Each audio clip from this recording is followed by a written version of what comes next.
네, 오늘의 코인 어느덧 목요일 시장에 인사드리고 있습니다. 오늘도 함께해 주실 하이스트 박정현 대표님 한번 모셔보겠습니다. 대표님 반갑습니다.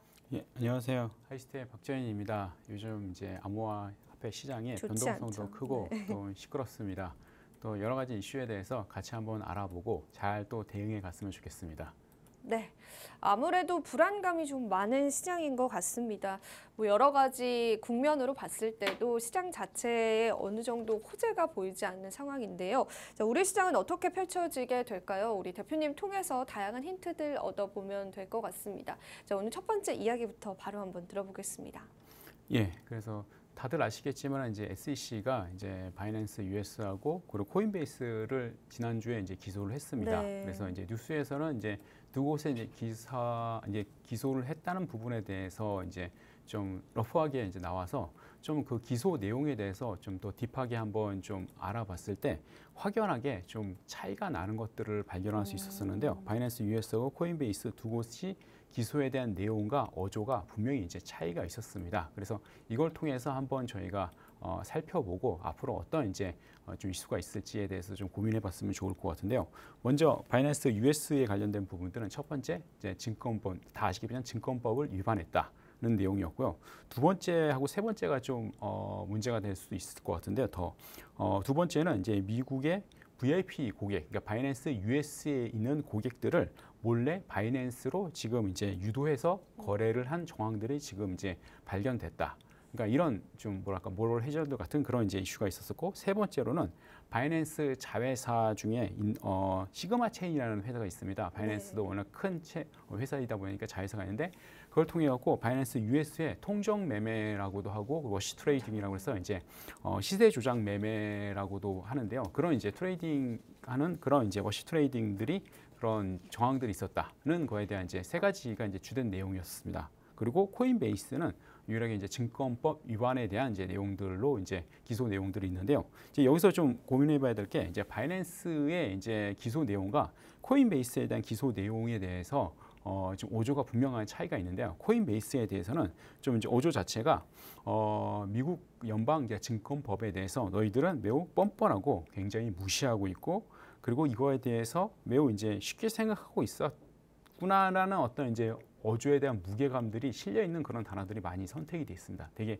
무겁고 또 매우 이제 화가 나 있는 거에 대해서 너희들에서 이제 그런 이제 뭐랄까 이제 무게에 대한 가치 자체가 완전히 달랐고요. 그런데 그에 비해서 이제 코인베이스의 기소 내용은 매우 이제 좀 뭐랄까 그거에 비해서 매우 가벼웠습니다. 아 너희들은 이거 증권인지 몰랐니? 이거 증권이야. 뭐 그런 식의 어떤 표현들 완전히 차이가 나는 그런 이제 어조들이 있었었고요. 근데 이제 문제가 바이낸스는 지금 어떻게 보면 현재 시점에 코인 시장의 어떤 생태계를 떠받치고 있는 그런 이제 거래소입니다. 네. 워낙 지금 선물의 비중도 크지만은 현물의 비중은 거의 압도적으로 지금 큰 상태이고 예치금도 압도적으로 큰 상태입니다. 그러다 보니까 현재 코인 생태계의 자체라고 생각하면 되는데 그 자체가 지금 이제 큰 이제 위기에 지금 봉착돼 있고 그리고 미국이 그걸 가만두지 않으려고 하는 그런 이제 이슈 때문에 이것이 많이 흔들리게 되면 코인 전체의 생태계와 업계에 관련된 부분에 큰 이제 지진이 있을 수 있겠다는 생각들이 듭니다. 그래서 이런 부분들이 좀 저 개인적으로도 계속해서 지금 심화되고 있고 미국은 이제 이것들을 멈추지 않을 거라 생각을 하고 있고 또 실제적으로 지금 코인 시장에 통정 매매, 이 워시 트레이딩이 너무 이제 좀 많이 일반화돼 있고 현재 조사나 이제 분석에 따르면 거의 50% 이상이 이제 통정 매매 어떤 워시 트레이딩으로 이제 이루어지는 이제 트레이딩이다라는 이제 보고들이 있을 정도로 되게 크게 그런 이제 형상들이 있다 보니까 이런 것들이 만약 제재가 되고 없어진다면 그만큼의 이제 거래량들이 급감하게 되고 그러면서 더 비활성화되는 이제 될 거라는 그런 이제 우려감도 있습니다. 이제 그런 부분들이 이제 생기면서 앞으로 탈중앙화에 대한 이제 내러티브를 가지고 비트코인부터 시작되었던 그 가치관과 그 매력들로 인해서 많은 코인들이 생겼는데 오히려 그런 것들이 이제 재단들과 그리고 거래소에 대한 욕심 때문에 좀 희석되어지고 지금 가치가 훼손되어지지 않나 그런 이제 걱정들이 좀 생기고 있는 시점이라고 생각됩니다. 그렇다면 여기서 대표님이 이야기하는 통정 매매라는 게 정확히 어떤 매매를 이야기하는 거죠? 이제 보통 뭐 이제 원래는 유동성 네. 공급자라 해갖고 하지만은 그러니까 네. 본인들이 사고 파는 거죠. 본인들이 사고 팔고 해갖고 이제 시세를 조작해갈 수도 아, 있고. 그럼 코인 시장에 그런 게 만연하다라는 거죠? 우리나라도 만연하지만 해외 시장 너무 만연하기 때문에 이제 보통 실제 새로 이제 상장된 코인들은 본인들이 사고 팔고 해갖고 가격을 만들어 가잖아요. 근데 너무 그걸 심하게 이제 만들어가는 부분들도 있고 하다 보니까 지금 그런 부분들에 대한 것들이 시장의 어떤 가치를 계속해서 훼손시켜 가고 있는 것이 아닐까 싶습니다. 아, 그렇습니다. 일단 우리 암호화폐 시장에 관한 또 고쳐야 할 부분들은 이제 통정 매매다라고 보여지는데요. 그런 것들이 너무 비일비재하게 일어났었기 때문에 앞으로 시장 자체에 관한 지각 변동이 좀 있을 수 있을 것 같습니다. 말씀을 해주신 것처럼 이 SEC의 고소 내용들을 면밀히 보자면 코인베이스를 대하는 뉘앙스와 또 바이낸스를 대하는 뉘앙스는 확연히 차이가 난다라고 합니다. 그래서 그 부분들 때문에 실제로 이제 두 거래소가 어떤 처벌까지 내려질지에 관해서도 좀 차이가 있을 것으로 예상이 되고 있는데요. 중요한 거는 뭐 이 과정 속에서 우리 투자자분들이 받아야 할 또 손실들이겠죠. 그래서 그런 부분들이 참 우려가 많이 되는 그런 상황인 것 같습니다. 개인 투자자분들이 더 매매하시기 힘든 시장이 된다면은 이 시장 자체 볼륨이 좀 줄어들 수 있기 때문에 그 부분도 우리가 좀 염두를 해봐야 될 것 같습니다. 자, 그럼 다음 이야기로 넘어가서 이 이골드라는 게 어떤 걸까요, 대표님? 예, 그래서 이제 이골드를 아시나요? 뭐 그렇게 디지털 골드? 예, 네. 이제 아시는 분들은 아주 과거에 있었던 그 네. 이제 회사이기도 하고 이걸 참고 삼아서 좀 이해를 돕기 위한 부분이기도 합니다. 그래서 여러 가지 의미가 있어서 좀 가지고 나왔는데 사실 이제 비트코인이 주목받기 전에 실제로 탈중화된 디지털 화폐의 개념을 실제로 구현했던 데가 이제 이골드입니다. 그러니까 이골드라는 게 금이 있는데 사람들이 금을 사고 팔고 그걸 갖고 있기가 힘들잖아요. 실물금을. 그러면 실물금을 대신해서 이 회사가 사주고 그거에 대한 이제 디지털 증서를 이제 발급을 해주고 그래서 그 디지털 증서를 가지고 있으면 이제 금을 소유한 거와 똑같은 동일한 이제 가치로 해갖고 현재 뭐 현물과 이제 NFT의 이제 뭐 그런 관계를 구현하는 비슷한 이제 개념으로 이미 만들어갖고 그걸 또 서로 사고 팔 수 있도록 해줬던 그런 이제 서비스를 인터넷 붐과 함께 이제 구현했던 회사입니다. 이제 이 회사가 1996년에 이제 시작을 해갖고 엄청나게 이제 이슈를 끈 게 2000년도 들어서는 엄청나게 이제 성장하기 시작해갖고 2004년도에는 이제 금이 이제 3.56톤, 뭐 1kg 금이 이제 우리나라 돈으로 뭐 100억이면 어마어마한 그 금을 실제로 보유하고 있는 기업이 됐고 전 세계 165개국에서 1000여 개의 신규 계좌가 매일 등록됐었고 3만 5천 명, 그러니까 35만 명 정도가 이용하는 그런 서비스로 글로벌하게 엄청나게 성장을 했었습니다. 그 당시에. 그래서 지금으로 따지면 거의 뭐 페이팔 이상을 버금가는 그런 이제 기업이었었는데 이 기업이 결국은 이제 미국 같은 경우는 이제 달러에 대한 어떤 이제 그 뭐랄까 패권에 대해서 도전을 하면 그걸 가만두지 않는 그런 부분들이 있잖아요. 그래서 결국은 그런 이제 국가 간의 이제 거래에 관련돼서 달러를 이제 버금가는 그런 이제 이슈가 조금씩 되기 시작하면서 4년 전부터 이제 이거를 이제 조사하기 시작하고 결국은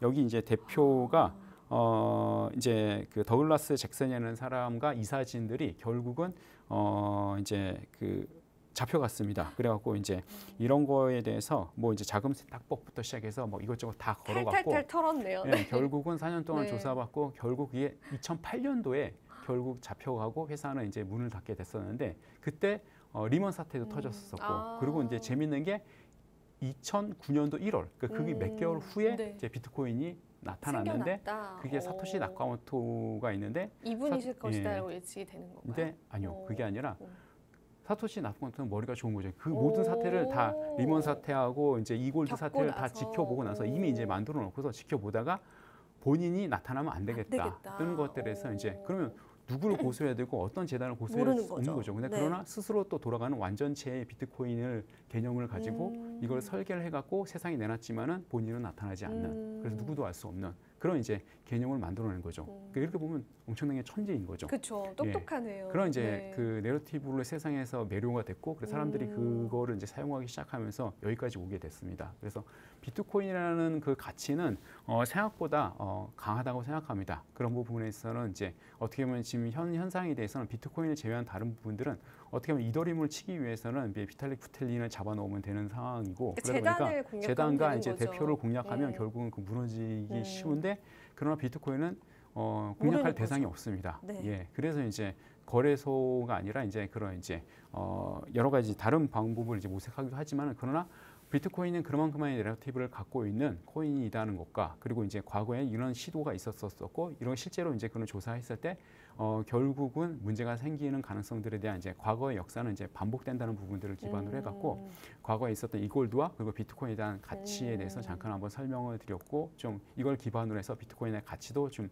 이해를 하셨으면 좋을 것 같습니다. 네, 굉장히 유의미한 내용이었습니다. 이골드의 사례를 토대로 비트코인의 현재 가치에 관해서 좀 짚어주셨는데 일단 사토시 나카모토, 비트코인을 개발한 사토시 나카모토는 그 누구인지 아무도 모르는 상황입니다. 그래서 이것을 그 익명성을 본인 스스로 의도했다라는 게 지금의 상황까지 예측하지 않았나라는 그러한 우리가 생각을 해볼 수가 있는 거죠.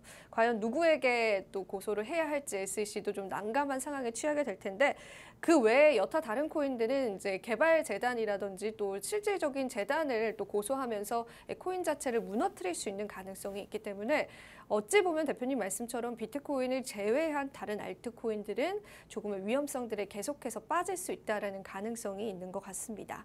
자, 이골드에 관한 사례들 통해서 저희가 또 한 가지를 좀 시사해 볼 수 있었던 시간이었고요. 자, 그렇다면 현재 시점에서 비트코인의 온체인 분석들이 좀 궁금할 수밖에 없습니다. 고래들은 어떤 지금 성향을 나타내고 있을까요? 단순히 숨을 죽이고 있는 상황일까? 여러 가지가 좀 궁금한 상황인데 지금 온체인 지표상의 비트코인은 좀 어떻게 나타나고 있을까요? 예, 그래서 이제 실제 또 데이터를 기반으로 해서 저희가 한번 좀 네. 알아보면 예, 좋을 것 같습니다. 그래서 실제적으로 이제 그 트윗 내용들을 가지고 왔는데 왼쪽 그래프 위에 보시면 실제로 지금 최근 1년 동안 비트코인의 이제 실제로 이제 유통돼서 거래되는 활성화된 주소에서 거래되는 비트코인의 양의 68% 정도가 움직이지 않고 있다는 거입니다. 예. 그래서 뭐 이거를 이제 좋은 관점에서 보면 역사적으로 이제 이제까지 빠른 이제 금리 인상이 있었었고 뭐 셀시우스부터 시작해서 누나 테라 사태도 있었었고 FTX 사태 그 외에도 올해 들어서도 이제 바이낸스나 이제 그 코인베이스에 대한 이제 규제나 그런 여러 이제 이슈가 있음에도 불구하고 68%는 움직이지 않았다는 거에 대해서는 비트코인에 대한 이제 신뢰를 나타내기도 하지만은 그러나 이제 또 다른 한편으로는 이 코인이 그러면 누가 갖고 있는 코인이냐를 또 생각해 보면 또 다를 수도 있습니다. 결국 미국 정부나 중국 정부나 수많은 기관들이 갖고 있는 비트코인이라면 굳이 움직일 필요가 없기 때문에 당연히 그 물량들은 그 정도 되지 않을까 싶기도 해서 이제 두 가지 관점에서 68% 정도의 물량은 최근 1년 동안 움직이지 않았다는 거에 대한 이제 말씀을 좀 드릴 수 어떤 있고요. 포지션도 지금 크게 없는 거네요. 고래들도. 그냥 냅두고 있는 상태입니다. 그쵸, 네. 그리고 두 번째로는 이제 좀 이제 비트코인의 이제 단기적인 이제 방향성을 예측할 때 많이 보는 게 이제 SO PR 지표하고 NUPL 지표 그 두 가지가 이제 단기적인 어떤 관점에서 이제 좀 방향성을 보는데 많이 이제 사용이 되고 있는데 근데 그 두 지표 자체 다 좀 안 좋습니다. 그래서 SOPR 지표 같은 경우에는 이제 강세 국면과 이제 단기적으로 약세 국면을 이제 판단하는 지표로 많이 사용이 되는데 또한 이게 이제 1 이상에서 1 이하로 지금 최근에 하락하고 있고 그걸 기반으로 봤을 때는 지금 단기적으로 비트코인은 수익을 냈던 분들이 다 팔고 나가고 있는 그런 추세다. 그래서 이제 단기적으로 수익 봤던 이제 포지션들이 계속해서 팔고 시장을 지금 나가고 있는 그런 이제 숏 포지션의 이제 추세라는 것들을 좀 분석해 볼 수 있고 그래서 단기적으로는 이게 반등하기가 좀 쉽지 않아 보이는 그런 이제 이슈도 있고 NUPL 지표도 마찬가지입니다. NUPL 지표도 최근에 이제 보통 이게 이제 일반적으로 탐욕 단계 이제가 넘어가면 그 다음에 이제 항상 조정 단계가 있었었는데 최근에 가격 하락 상승 대비 보다 이제 탐욕 단계로 너무 빨리 지금 들어간 상태이기도 합니다. 그런 거 볼 때 지금 이 상태에서 조정이 좀 일어날 가능성이 또 NUPL 지표도 있다는 거에 대해서 좀 말씀을 좀 드리고 싶고요. 그리고 이제 매크로적인 이슈에서 좀 약간 덧붙여서 좀 말씀을 드리면 미국이 이제 부채 한도가 늘어나면서 이제 미국의 국채를 이제 발행하는 이제 상황입니다. 그러면 이제 안전 자산을 갖고 있는 입장에서는 지금 너무 불확실성이 크기 때문에 결국 그 자금의 흐름들이 안전 자산 쪽으로 이제 미국 국채 쪽으로 이제 흘러갈 가능성들이 높고 그러다 보니까 자금 흐름의 유동성이 이제 위험한 자산보다는 안전 자산에 대한 이제 이슈가 좀 커질 거로 좀 예상이 되고 또 최근에 이제 6월에 잠깐 상승을 견인했던 중국발 이제 어떤 이제 이슈들 호재, 네. 예 그런 것들이 있었는데 그게 이제 크게 지금 뭔가 이제 결과를 나타내지 않다 보니까 그것도 계속해서 힘을 받지 못하는 그런 상황입니다. 그러다 보니까 이런 부분들로 해서 최근 이제 금리 동결 소식이 또 이제 크게 이제 힘을 내지도 못하는 상황이기도 하다 결과적으로 보니까 악재였죠. 예, 네. 결국 그런 네. 부분 때문에 이게 숏 관점에 지금 이제 하락 관점이 좀 더 계속해서 커지고 있는 그런 이제 시장이다 보니까 뭐 일시적으로 단기적인 반등이 있을 수는 있겠지만은 그러나 이제 그러나 하락 가능성이 좀 더 커지고 있다고 개인적으로 좀 생각을 좀 하고 있습니다. 그래서 포지션의 일부는 좀 이제 정리해서 다음 이제 뭐랄까 상승기에 좀 대비하는 것도 좋을 것 같고요.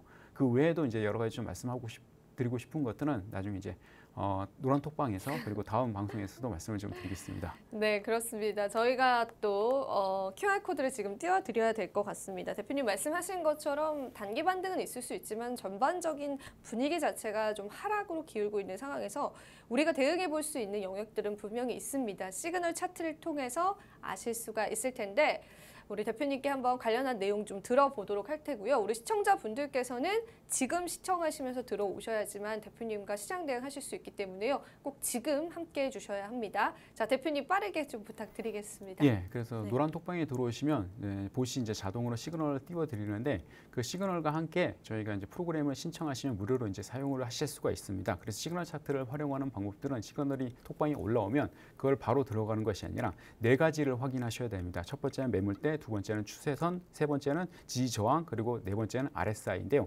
매물대가 가장 그 중에서 중요합니다. 그래서 매물대 영역에서 시그널이 나왔는지, 그것은 지지와 반등을 이제 구분하는 영역이기 때문에 그 영역에서 신호가 나오면 그 다음에 그걸 기반으로 추세와 지지 저항을 확인하시면 됩니다. 그래서 톡방에서 이걸 한번 사용해 보시고 혹시 궁금하시면 질문을 주시면 계속해서 친절하게 대답을 해드리겠습니다.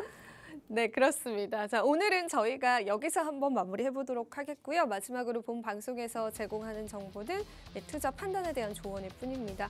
가치 판단과 상승 하락을 보장하고 있진 않다라는 점 다시 한번 유의 부탁드리고요. 저희는 내일 이 시간에 다시 찾아뵙도록 하겠습니다. 자, 오늘도 시청해 주신 여러분 고맙습니다.